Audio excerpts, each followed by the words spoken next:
This came to us in the last couple of years, and there's a man who runs an institute in another country that I cannot talk about. But he came into possession of a little creature. It is humanoid. It does not look human. We have acquired an EBE, an extraterrestrial biological entity. We're flying over to Europe soon to take some tissue samples and do some DNA testing. This was found in the Atacama Desert.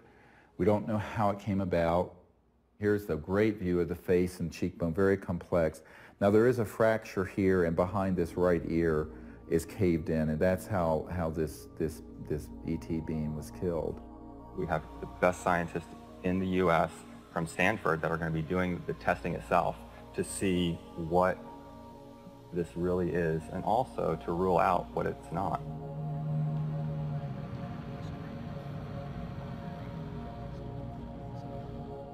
The initial reaction that I had is the same reaction that many of my colleagues here at Stanford and elsewhere have had when I've shown them, is that, wow, what is this?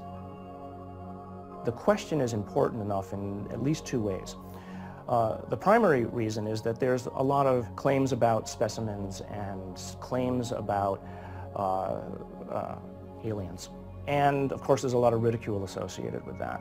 So one of the best things that we should be doing, of course, then is bringing the best scientific techniques to bear. The techniques are available, the techniques are cheap, the answers are nearly absolute, so let's do it. And it's so exciting because it's not just...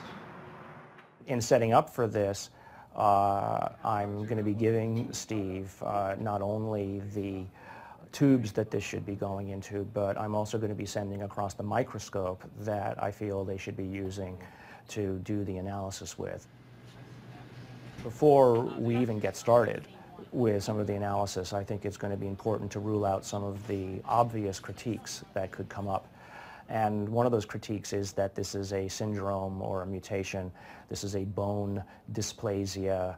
And luckily, here at Stanford, we happen to have literally the world's expert, the man who wrote the book on bone dysplasias and syndromes, a gentleman by the name of Dr. Ralph Lockman, who has kindly agreed to look at the specimen, both the pictures as well as the CT scans and the x-rays, to help determine whether or not it's anything that he's ever seen before. I think that a dozen or even 15 years ago, answering the question of what is this would really not have been possible because the kinds of technologies were not available as are available today.